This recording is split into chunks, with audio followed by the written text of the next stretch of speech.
And now I've got the pleasure of introducing JJ. JJ Rett is a certified life coach who finds much of her joy in working with people with lived experience in adoption as they navigate their own journeys.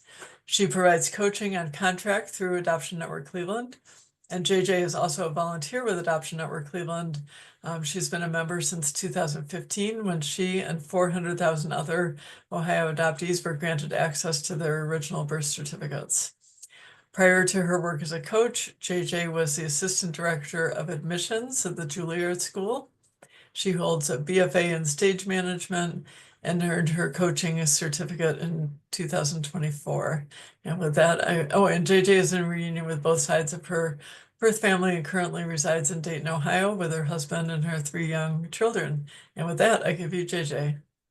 Thank you, Betsy. Hello, everyone.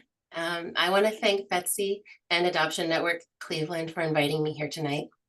It's really an honor to be with you all 10 years after becoming a member of Adoption Network myself, as Betsy said, when I received my original birth certificate, thanks to the dedication and devotion of Betsy and everyone here. I've received so much support from this organization and from the people who make it so special, from support groups to personal development, and I'm honored to be serving as the life coach for Adoption Network. My hope for tonight is that in sharing some of my story with you, you will feel seen in our shared experiences. You will be inspired to embrace or continue your own path toward healing, and that you will know you are capable because you are enough. I'm going to talk with you about my life as a relinquished person, a survivor of childhood abuse, and as a late discovery adopted person. I say relinquished, but what feels truer to me is the term severed person. I was severed from my birth mother, severed from my original family, my bloodline, my culture, and ultimately severed from myself. The moment I realized I was becoming enough was the moment I learned about the 8 C's of self and just how connected to self I really was. But this awareness came many years after engaging in various types of healing modalities. So let's begin. What does it mean to be enough? I imagine that for some of you here tonight, this talk on becoming enough prompted a curiosity of what is enough? Or maybe the question, am I enough? I wonder how many of you have ever asked yourself this question before? How many of you have ever felt that you weren't enough at some point in your life? Does being enough relate to what you have? Material things, or enough money, or the perfect job? Or is it what you do? I'll be enough once I've checked off everything on my to-do list today. Or I'll be enough when I've completed the lifetime bucket list. Or maybe being enough has to do with how you like to be seen by others. I just want them to know how smart I am, or how funny I am, or how lovable I am. Many of us believe that we aren't enough at some point or another, and underneath this belief is the way in which we live from a place where our ego has been in charge. We've been giving our ego power. When we live in accordance with who we think we should be, or who others think we should be, we are not living from our true selves. And that can cause a lot of pain and suffering. But when we become aware of who we truly are, and we move away from our ego, we begin to reconnect with our true selves and discover that we are enough. We are capable of having whatever our heart desires. Joy, peace, love, abundance, compassion. It's a very powerful thing, and I want to share how this happened for me. How I suffered from living in a place of who others wanted me to be and who I thought I should be, which I think is a very common experience for adopted people. Part of the work I do now as a life coach is I help people who have experienced this disconnect from their true authentic selves, and not just adopted people, but anyone, because we are all in some way managing life with our egos. But help us reconnect to ourselves, because when we do that, we can authentically connect to each other. And to me, that is world changing. Some of you may be familiar with IFS, or internal family systems therapy. So in IFS, there's a model called the 8 C's of self. And that helps us recognize how much of ourself is available to us at any given moment.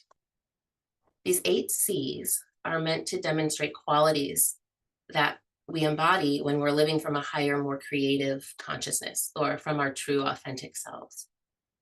So I'm going to share with you the 8 C's of self. Can everyone see that okay? All right, so the 8 C's are curiosity, compassion, calmness, clarity, courage, confidence, creativity, and connectedness. I believe that we are enough and that being enough is something we always are, because many of us lose the connection to our sense of self. These 8 C's are a way to recognize how close we are to living from self. And we will share this document with you so that you can have it after this talk. So I'm going to start with a few questions that I had to ask myself in order to reflect on who I was becoming. What happens to our sense of being enough when we are severed from the birth mothers who grew us and gave birth to us? What happens to our sense of being enough when we are placed into a family of strangers who don't necessarily share or mirror the personality, physical, and emotional traits or culture that we came here with? What happens to our connection to self when we experience abuse and further traumas in childhood at a time when we need to have safety and security in order to grow and thrive? And what messages about being enough do we receive when our entire world turns out to be a fantasy that someone else created? I'd like you to hold on to these questions during our time together this evening. And when we come to the Q&A portion, I welcome anyone who feels comfortable to share your thoughts with us, either by raising your Zoom hand or you can respond in the chat at any time. So to my first question, what happens to our sense of being enough or our connection to self when we are severed from the mothers who grew us and gave birth to us? I was born to a 19-year-old girl in 1984 after having been conceived from rape. Based on what we know about what babies pick up in utero and what my birth mother told me she was experiencing, I gathered that I was immersed in feelings of fear, anger, and anxiety well before I was born. My birth mother was taken out of school and sent away from her home to live with an aunt while she was pregnant with me. Although her older sister had asked to adopt me, their mother refused to allow that. Being Catholic, this pregnancy out of wedlock brought shame to the family. And additionally, my being half Black brought further shame to my birth mother's family, who were taught by their mother, my grandmother, that Black people were less than and to not befriend them. If I had been enough for my birth family, would they have kept me? My birth mother told me about our time in the hospital together and how I was a quiet and very peaceful baby. She would go down to the nursery to check on me in the evenings and see that I hadn't been placed in a bassinet close to the viewing window with all the other newborn babies, but rather I was placed in the back corner, alone in the shadows, separated already from my little nursery room community of newborns. On the third day, the social worker came to take me to a foster home. My birth mother says she thinks I knew what was about to happen because as soon as the social worker entered the room, I began wailing and I remained inconsolable. And this is the baby that I grew up hearing about. My adoptive father often told the story of how I was a terrible sleeper and I would cry all through the night. I was no longer two of those 8 C's, connected and calm. I endured recurring nightmares throughout my childhood, and I admittedly am still afraid of the dark sometimes. To my second question, what happens to our connection to self when we are placed into a family of strangers who don't necessarily share or mirror the traits or culture that we came here with? My childhood was not what I would describe as a happy one. I had many moments of happiness, but those were scattered through a time regularly filled with fear and discomfort, pain, shame, disconnect, and confusion. My adoptive parents brought me into their home when I was 2 months old, And only 2 weeks later, I was in full-time daycare. My birth mother had requested an interracial couple so that my racial identity would match that of the parents who raised me.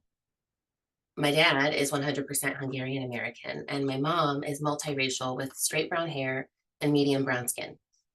However, she didn't consider herself to be Black. And she told us that her father was white, even though I learned years later that he actually had vitiligo.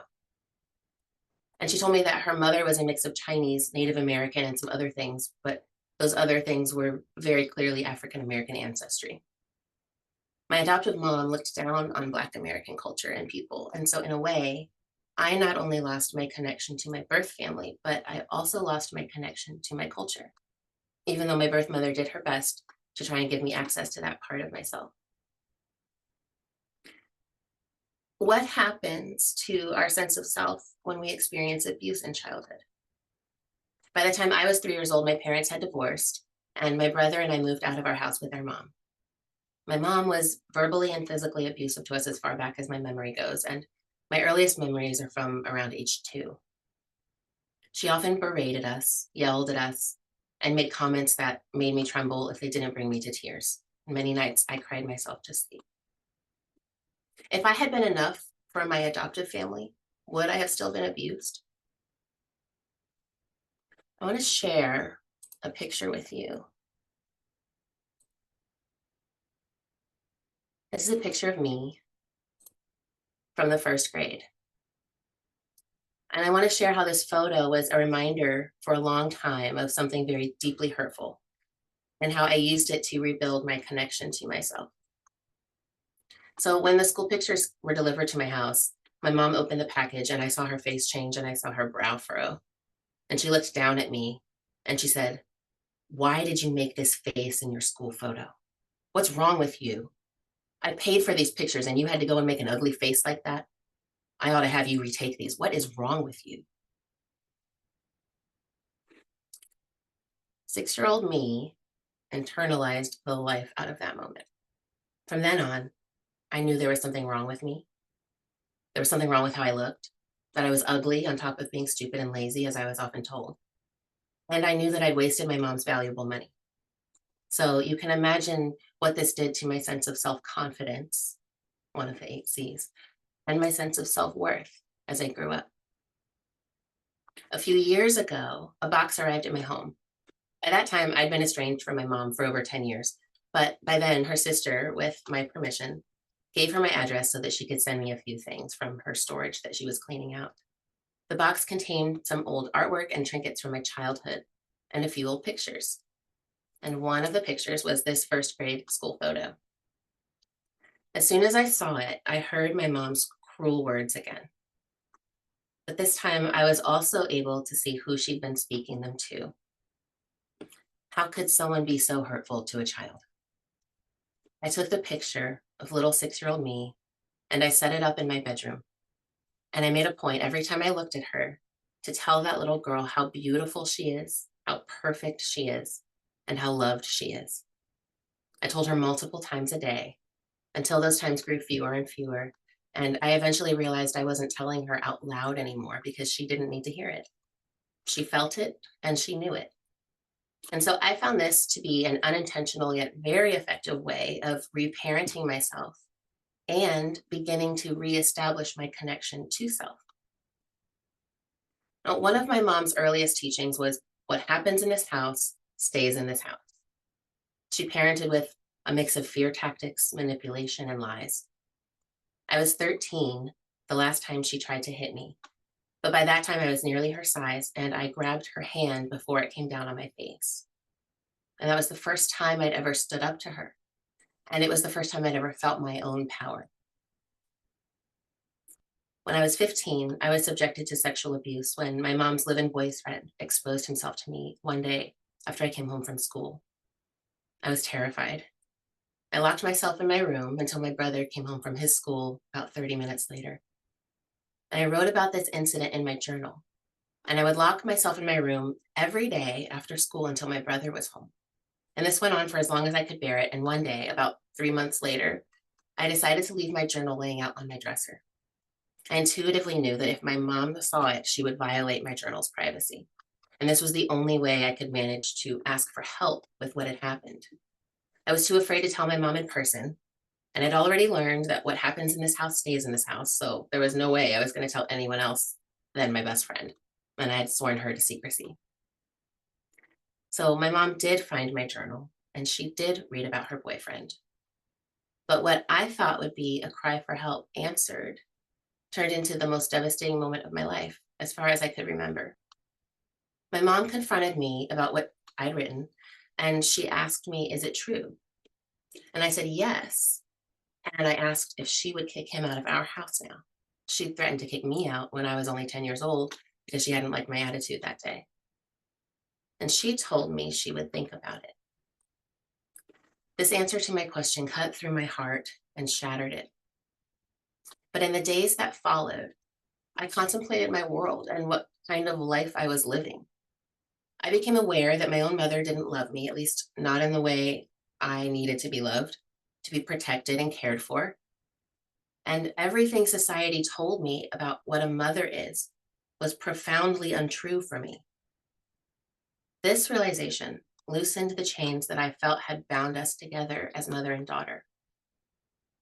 What I learned was that when I stepped into my own power and began to choose me, for example, by physically preventing my mom from hitting me or by refusing to be alone with her boyfriend ever again, I had to sever my connection to those who hurt me.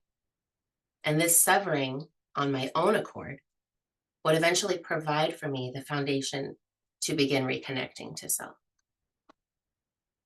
So now I'd like to tell you about my adoption discovery. What messages about being enough do we receive when our entire world turns out to be a fantasy? In addition to being a survivor of childhood abuse, I'm also what we call in the adoption community a late discovery adopted person. I'd suspected something was up from an early age, but I didn't have the language for it. When I was about 6 years old, I learned it takes 9 months to have a baby.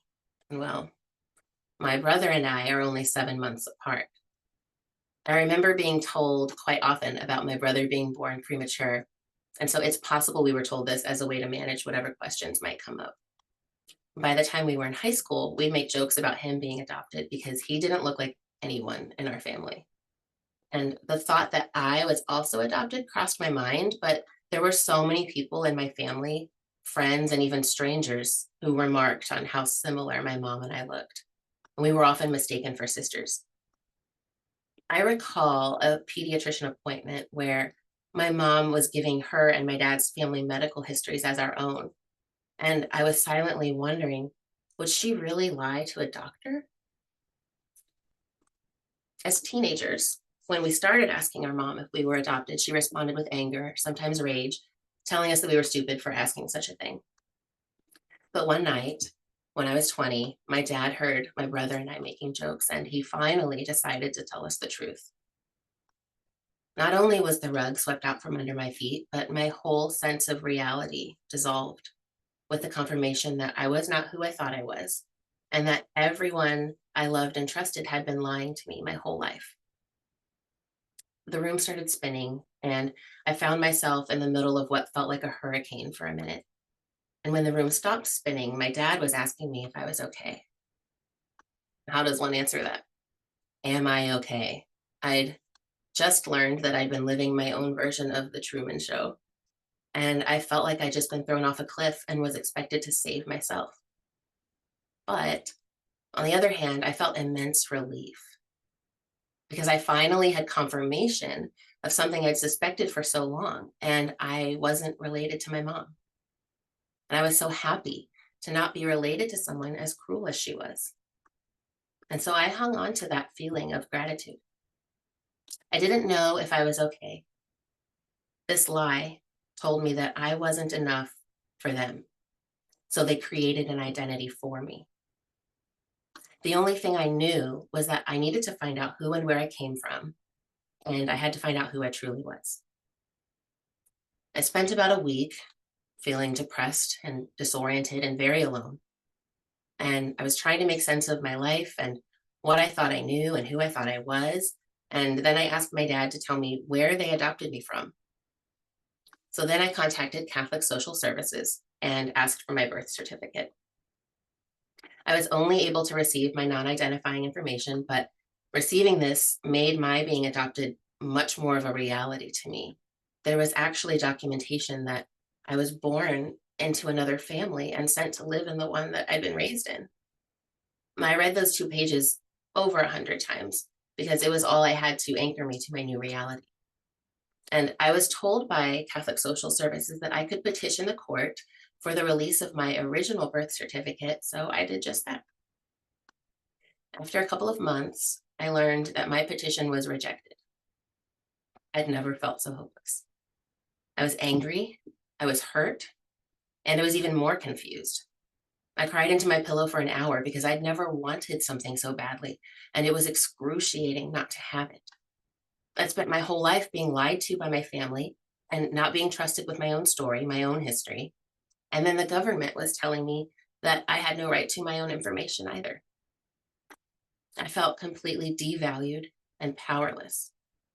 And as for the 8Cs, I had absolutely no clarity about anything. And I wish I could say that I reached out for support with all of this, but at that time I didn't know support existed for someone in my position. So I focused my attention on graduating college and getting as far away from my hometown and family as I could. It didn't matter to me what I did with my life anymore, but how I did it. I wanted to be free. I wanted to be free from responsibilities, constraints, expectations, and attachments. I wanted to disconnect. So I'd always been drawn to New York City, and essentially that's where I ran away to. And just a quick note on synchronicity. When I moved to New York in 2006, I didn't know anyone. But when I left in 2021, I left a home that went deeper and further than just me. I had learned that my birth father and his entire family were from New York City. And during my time there, I reunited with his cousins and extended family. And my cousin even gave me a tour of the neighborhood that they grew up in. So I got to experience New York with a new connection to it. And since my 2 boys were also born there, I just feel like there's a deeply synchronistic meaning to the role that that city has played in my life. So let's talk about the different healing modalities that I've used. First, journaling was something I started doing in 2nd grade because my teacher incorporated it as a weekly exercise. After my mom read my journal in high school and blamed me for her boyfriend's sexual misconduct, I stopped writing, and I didn't start again until my mid-20s. But journaling allowed me to reflect on the past and who I'd been. And I think this was my own way of mirroring, sort of like mirroring old versions of myself, since I didn't have any biological relatives to reflect that back to me. I could read what I wrote months or years prior and then use that as a guide for who I wanted to become. Support groups were another early healing method for me. I attended my first support group and was very intimidated because I didn't know what to expect. It was at that time emotionally draining to tell any part of my story because so much of it was still an open wound and I hadn't yet learned how to care for it. But over time, I met more adoption constellation members and I became more aware that sharing my story was a crucial part of connecting with others and facilitating my own healing. And even more powerful than sharing my story is the chance to hear someone else share their story. Some of my most challenging roadblocks in my reunion have been smoothed by talking with or listening to someone else's birth parent. So we are all in our own stages of healing and processing life's traumas. And I deeply believe that each of us is here doing the best we can. Therapy was something I'd always been curious about. As a teenager, I'd taken to cutting my arm when my emotional pain became too much to hold in. And I knew this wasn't healthy. So I showed my mom a pamphlet on therapeutic services and asked if I could see a therapist, but she told me no, so that was the end of that. But in 2016, I was 1 year into reunion with my birth mother and her family, and I knew that I was going to need help with the emotional weight of whatever was going to happen on this emotional roller coaster. So Adoption Network put me in touch with a well-known therapist. She was an adoption competent therapist. And In the beginning, I could barely speak when trying to answer some of the questions I was asked. It was so painful to revisit the memories of my past that my throat would close up, and I hadn't understood just how much I'd been holding on to. But what therapy gave me was validation that I'd actually suffered, language for what I'd been through, and methods for healing some of my old wounds. About a year and a half after I started therapy, I was introduced to shamanic journeying by a friend of mine who gave me Sandra Ingerman's book, Soul Retrieval Mending the Fragmented Self. And this was published in 1991, and we can put a link in the chat or share this with you in case anyone is interested. After my friend shared her own experience with soul retrieval, I became very curious and I began to consider this as a healing method for myself. The beginning of the book states, the shamanic way of healing using soul retrieval presented in this book should not be considered an exclusive method for confronting psychological and or medical problems. It should be viewed as an adjunct to orthodox medical or psychological treatments. Now, by this time in my journey, I felt that I was ready for something more, and I had felt stuck in my healing process.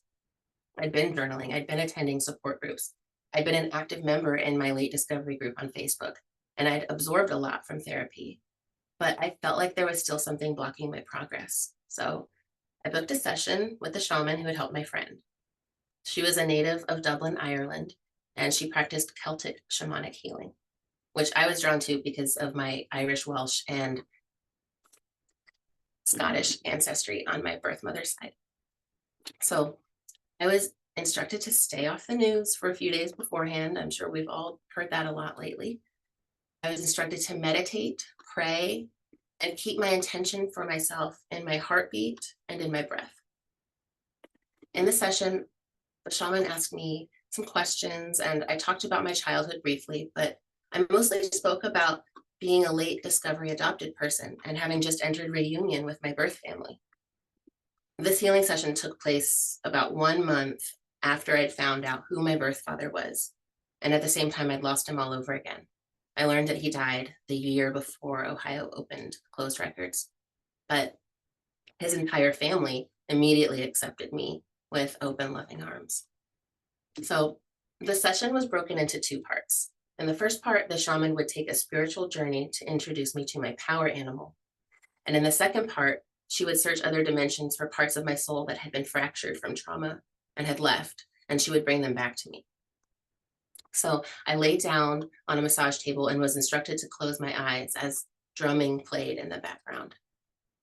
The shaman told me to envision a place on earth where I'd been before and where there was a natural opening to the underground. So I envisioned a small bridge over a river in the Berkshire Mountains of Western Massachusetts, where I'd worked for 2 summers. And I saw myself travel under the bridge and go to the edge of the water and then go underneath the earth. And for a while it was dark, as it is when we close our eyes. But slowly the darkness became a vast landscape, and it was tinted with the reds and oranges that you can see when your eyes are closed, but there's a light on. And so I began seeing these shapes and blobs appear and disappear, ebbing and flowing. And suddenly I could see above me the wings of a bird.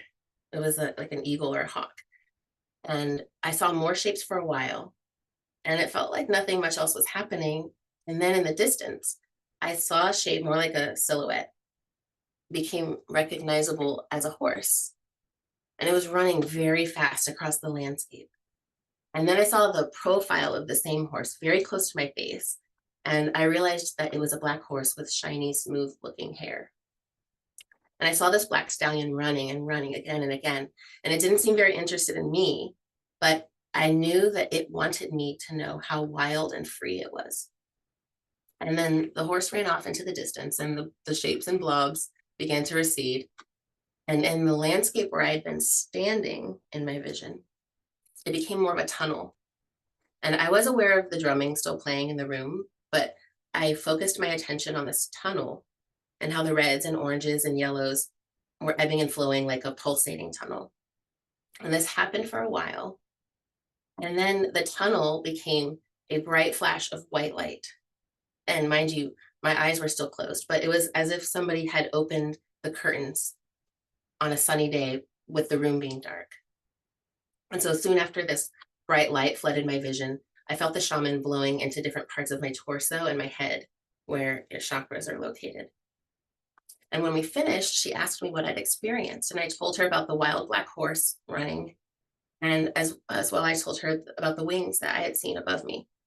And later, I learned that her power animal was a hawk. And she confirmed that my power animal was indeed that horse that I'd seen. And she felt it from the moment I walked through her door. The horse's energy brings power, strength, confidence, and freedom. And she was not surprised, given what I've experienced in my life, that horse was helping guide me. And we talked about the tunnel that I saw, and I explained how it felt like I was coming through a birth canal, like being reborn into this bright white light. And as we wrapped up, she told me she'd check in on me in a few days, and she left me with one piece of advice: to remember that time is not linear, but cyclical. What comes around comes back around. And the lessons we experience in life will show up in different ways until we've learned what we need to in order to grow into the next cycle. A few days later, I responded to my shaman's check-in with this: the words that come to mind right now are grounded, present, solid, stable. And I feel like I'm here in a new way. I've also noticed that for the first time, I have an inner joy, and it's amazing because I've never actually felt joy from the inside before. Like it's just here, this warm happiness that is so new to me and wonderful. And I'm starting to notice a new sense of being calm, like feeling I don't have to rush through interactions with people or rush through tasks like I've done my whole life. This was as if I could finally take up space. And I felt two more of the 8 C's: courageous and confident. In the months that followed, I experienced what I can only describe as a reintegration with the soul parts that the shaman brought back to me. She did not tell me what parts those were, but at various times I could feel the energy of a happy, confident, self-assured teenage version of me. And another time had me feeling like a child, but without the fear and anxiety that had accompanied me my entire childhood. And I felt free from those gripping emotions, and I realized I've never actually been a child without those feelings. And another time, I felt a warm, nurturing sense come over me, one of protection and caring. And I thought of cradling a small baby, one that knew it was safe and loved. It took many months for me to put words to these experiences and these feelings. But to me, these were the ways that I knew my soul parts had been returned to me. And as a life coach now, I've come into the awareness of parts work as it relates to internal family systems.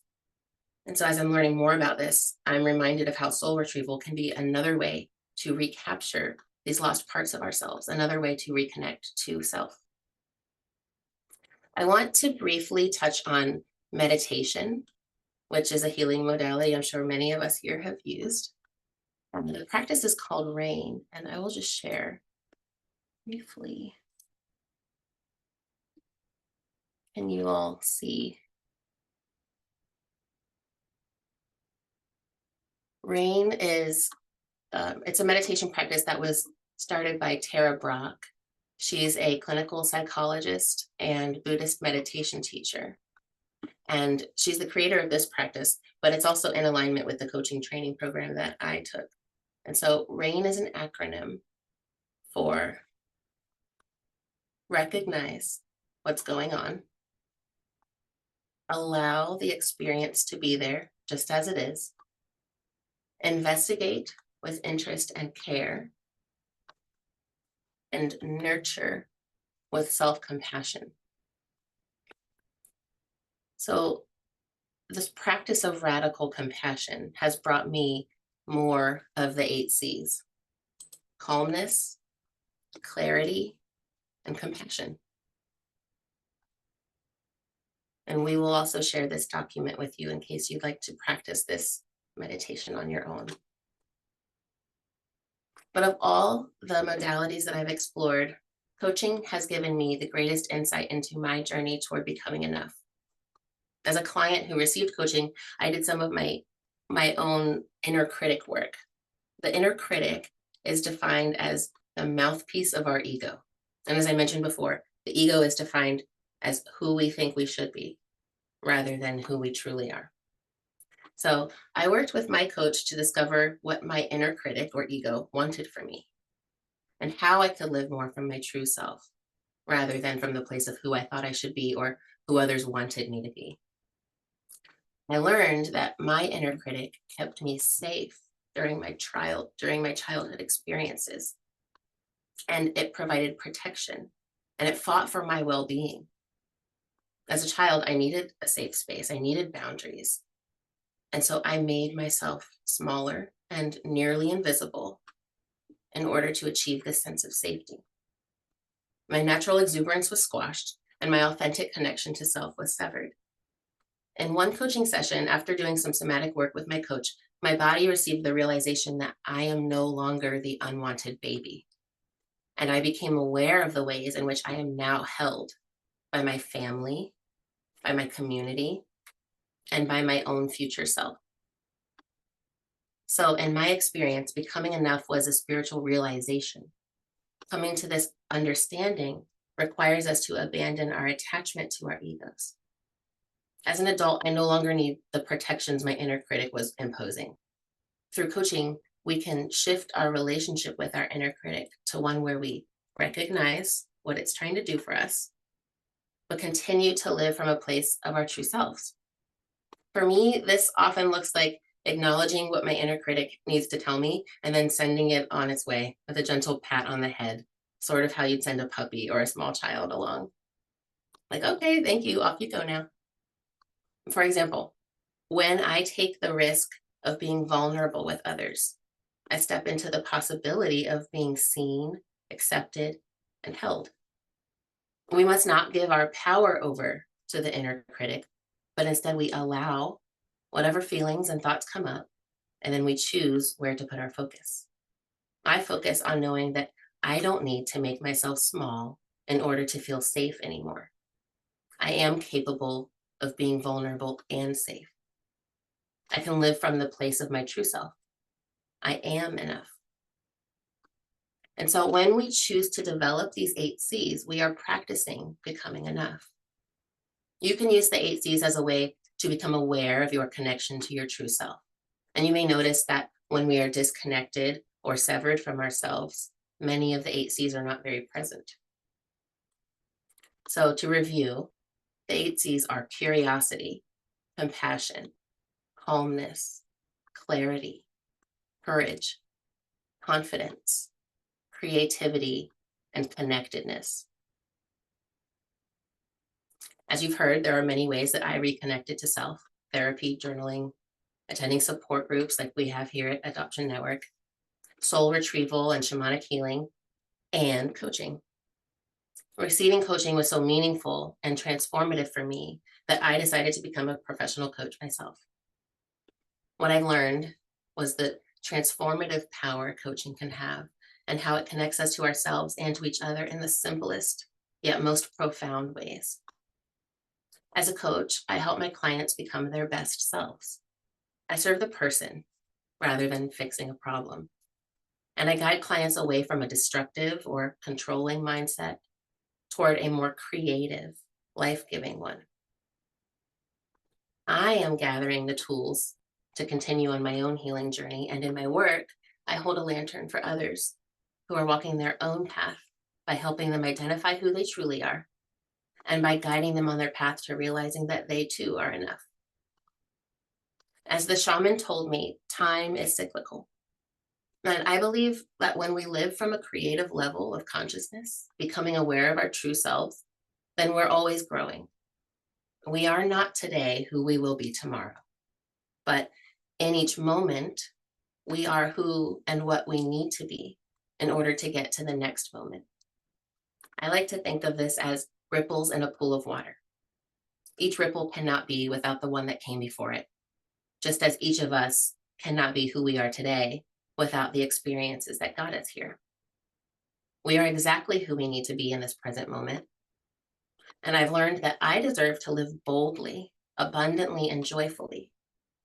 And I believe we all deserve this. So I want to thank you for spending time with me and listening.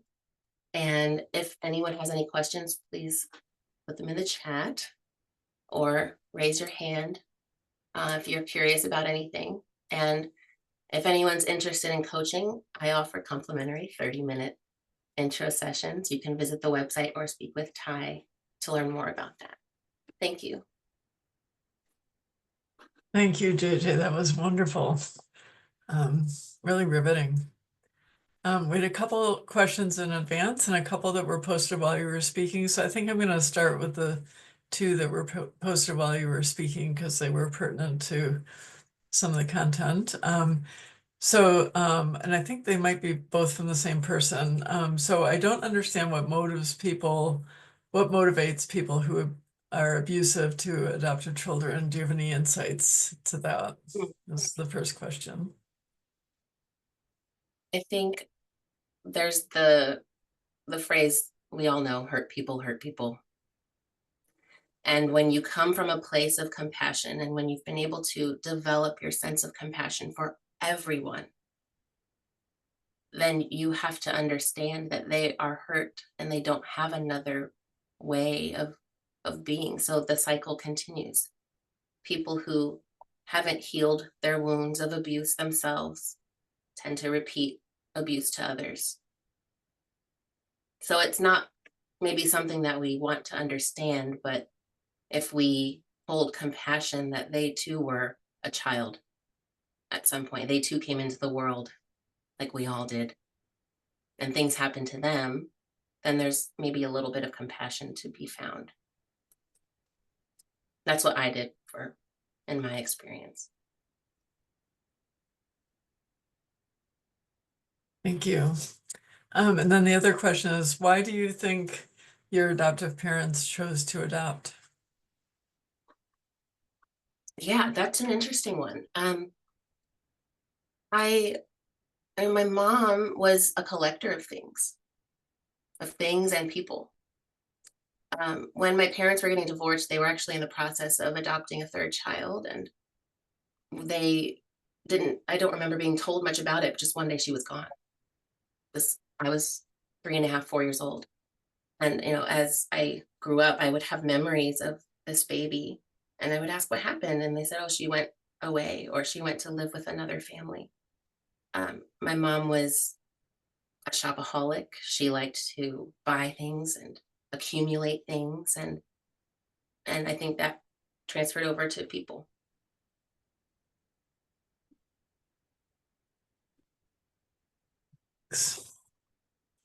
You're getting lots of validation in the chat. I'll make sure I copy that and you get it.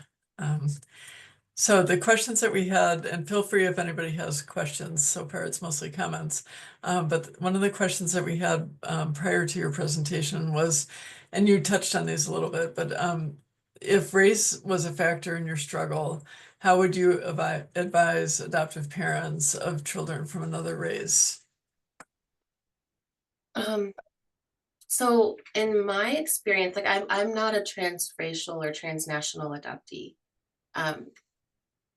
Race has always been a part of my life. I grew up as, looking like a biracial person. I experienced this world as a biracial person. But I would default to someone that I've actually learned a lot from, which is, her name's Angela Tucker. I don't know if you all know who she is, but she's amazing. And she has a lot to say for parents of adoptees who are of a different race. And she's written a book and she's got a blog, and she also has a company or a nonprofit called Adoptee Mentor Society. And it's mentoring specifically for adoptees. And so I would look into her as a resource. And yeah. Thanks. And then there was someone else who wanted any advice you might have for a reunion with their birth family. Advice on reunion with birth family. It's a big topic, right? Come to one of our groups. So yeah, the first thing that comes to mind is to take your time. And I know, like, I've been in this position myself, so I know how badly you want to rush and meet the person and meet the people and meet the family and know them and get information. Oftentimes it's just like it's an overwhelming need, but you've got to take your time. You owe yourself time. I mean, even when, I found my birth father and he had already died. So even when time may seem to be working against us, there is a lot of value to be found in going at your own pace. And when I first reunited with my birth mother, I remember her saying, I just wish we could rush through the last 30 years. And my feeling was like, oh, that's a lot. I'm really overwhelmed by that. Because that was 30 years of my entire life. That was my whole life. I can't rush through. Um, so now it seems like sometimes the tables have turned. I want more and more from her, and she's got to go at her own pace. So, like I was saying, we're all here doing the best that we can, and we're all on our own trajectories, our own paths, and sometimes the timing lines up and sometimes it doesn't. So, what can you do? You can go at your own pace and communicate that to the people that you are in relationship with.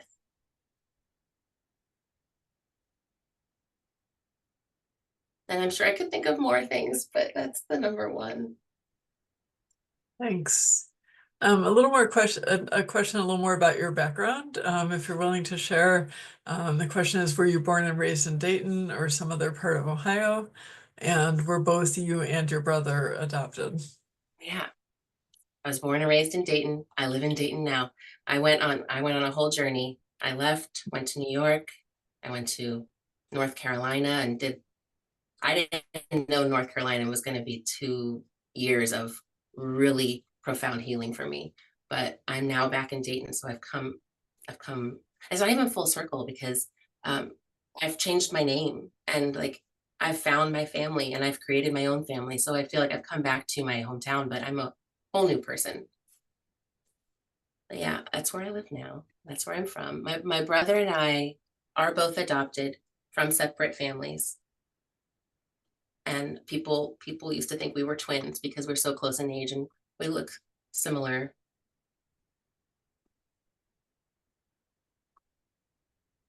Since you brought up changing your name, I think you should tell us that story. um, so my so growing up, I was Jamie, and I spent most of my life as Jamie. And when I got my original birth certificate, I learned that my name, when I was born, my mother named me Jennifer. And I never really felt comfortable with Jamie. Like even as a child, I wanted to change my name to something. And I would ask my mom, why did you name me Jamie? This just didn't feel right. And I remember talking with Betsy. I remember talking with Betsy about how I want to change my name. I want to create my own identity, but I don't know what to do or what I would choose. And I had come into awareness of other people who were changing their names or combining their birth name and their adoptive name. And so Betsy had this lovely suggestion to create an acronym. And so JJ is Jamie and Jennifer combined. And Rett, my last name, is an acronym of my birth mother's last name, my birth father's last name, my adoptive family's last name, and my husband's last name. And I love it. And thank you, Betsy. Thank you. I love that story. I love what you did with it. So, any last questions? We have a couple minutes left. If anybody else has a burning question, you can either put it in chat or come off mute if you don't mind being on the recording.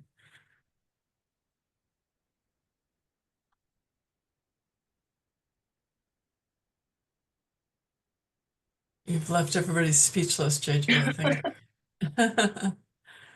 Well, thank you all for coming and for listening to my story and for holding space for me. I feel very, very supported and I feel the love. And There's so many people here that I've seen you before, or we go way back, and I just have so much love. Thank you. Like I said, I'll make sure that you get the chat. There's all kinds of wonderful things zooming by on the chat Oh, that you should thank see. you. I am going to put a few links in the chat. So I put oh, thanks, Ty. I put a general link for all the rest of our programs so you can see what's coming up. Ty just put a link to the life coaching area of our website if you'd like to see more about working with JJ as a coach. And I'm also going to put in the chat here a link to a short survey. We do ask everybody during our Monday evenings. I'm sorry, I'm trying to talk and cut and paste at the same time.